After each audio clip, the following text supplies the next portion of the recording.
चाहते हैं। जल्द ही दरअसल इन सरकारी बैंकों को, कुछ सरकारी बैंकों को जिनकी एसेट क्वालिटी अच्छी है, जिनकी ओर से प्रदर्शन अच्छा देखने को मिल रहा है, उनको महारत्न और नवरत्न का स्टेटस भी मिलेगा। ये सीएनबीसी आवाज के हाथ एक्सक्लूसिव डिटेल्स लगे हैं। लक्ष्मण रॉय हमारे इकोनॉमिक पॉलिसी एडिटर इस स्टोरी को ट्रैक कर रहे हैं। लक्ष्मण, पहले बताइए कि डिटेल्स क्या है और फिर सुमित से जानेंगे कि किन किन बैंकों के फेवर में इनफैक्ट ये खबर जाएगी। पहले आप बताइए। देखिए, जिस तरीके से मुझे संकेत मिल रहे हैं वित्त मंत्रालय की तरफ से, मुझे लगता है कि सरकारी बैंकों की अभी जो तस्वीर आप देख रहे हैं वो तस्वीर अब आने वाले दिनों में नहीं रहने वाली है।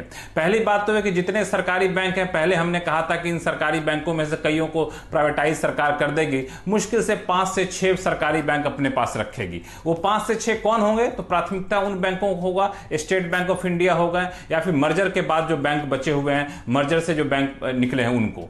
अब इन बैंकों को सरकार वैसे ही नहीं छोड़ेगी। इन बैंकों का परफॉर्मेंस सुधारना चाहती है, इन बैंकों को ज्यादा ऑटोनॉमी देना चाहती है ताकि वो बड़े बड़े फैसले खुद ले सके। इसके लिए जो प्रस्ताव तैयार किया गया वो ये है कि जिस तरीके से सरकारी कंपनियों को हम महारत्न, नवरत्न, मिनी रत्न का दर्जा देते हैं, वैसा ही सरकारी बैंकों को भी महारत्न, नवरत्न, मिनी रत्न का दर्जा दिया जाए। जिस बैंक का प्रॉफिट काफी अच्छा है, जिस बैंक का टर्नओवर काफी अच्छा है, उसको महारत्न का दर्जा दिया जाए। मिसाल के तौर पर स्टेट बैंक ऑफ इंडिया को महारत्न का दर्जा दिया जाए, और जिनका प्रॉफिट टर्नओवर थोड़ा सा नीचे है उनको मिनी रत्न, नवरत्न का दर्जा दिया जाए। उससे सिर्फ उपाधि नहीं मिलेगी, बल्कि फायदा यह होगा कि ये बैंक अपने बड़े बड़े निवेश संबंधी फैसले खुद ले सकेंगे, सरकार की दखलंदाजी नहीं होगी। बड़े कमर्शियल डिसीजन खुद ले सकेंगे, सरकार की दखलंदाजी नहीं होगी। इतना ही नहीं, जो बैंकों के सीनियर एग्जीक्यूटिव हैं उनको ईसॉप देने की व्यवस्था है, प्रस्ताव है। अभी ईसॉप नहीं मिलता है, बता दूं आपको। ईसॉप दिया जाएगा ताकि वो ज्यादा बेहतर काम करने के लिए उत्सुक हो और बेहतर परफॉर्मेंस करने वाले कर्मचारियों को बढ़ावा दिया जाएगा। तो ये पूरा प्लान है सरकारी बैंकों को लेकर के।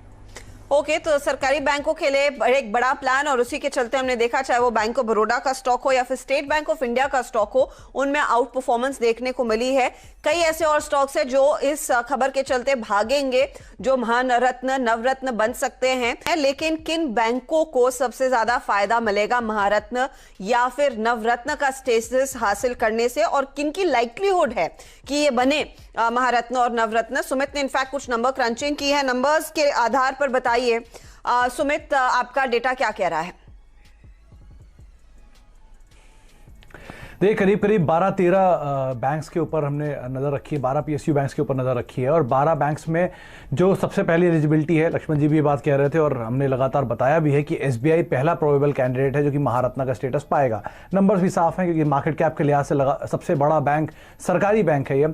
दूसरा, लगातार पिछले 3 साल से प्रॉफिटेबिलिटी भी मेंटेन कर रहा है, और आमतौर पर जो महारत्न का क्राइटेरिया वो यही होता है कि लगातार जिसका टर्नओवर 25,000 करोड़ से ज़्यादा हो, प्रॉफिटेबिलिटी 3 साल से हो, 10,000 करोड़ से ज़्यादा की नेटवर्थ हो, और मार्केट कैप के लिहाज से भी ठीक ठाक साउंड करे, तो वो महारत्न बन सकता है। तो वो क्राइटेरिया में सबसे पहले तो एसबीआई मैच करता ही है, तो इसका नाम तो आप ऑलमोस्ट सर्टेन मान के चल सकते हैं। कुछ और नामों में इसमें पीएनबी को आप देख सकते हैं, बैंक ऑफ बड़ौदा और यूको बैंक को भी देख सकते हैं। ये वो बैंक है जो कि मार्केट कैप के लिहाज से पहले 4 पायदान पर आते हैं, तो इस लिहाज से भी इनको एक अच्छे बैंक के या फिर महारत्न के स्टेटस में कहीं डाला जा सकता है।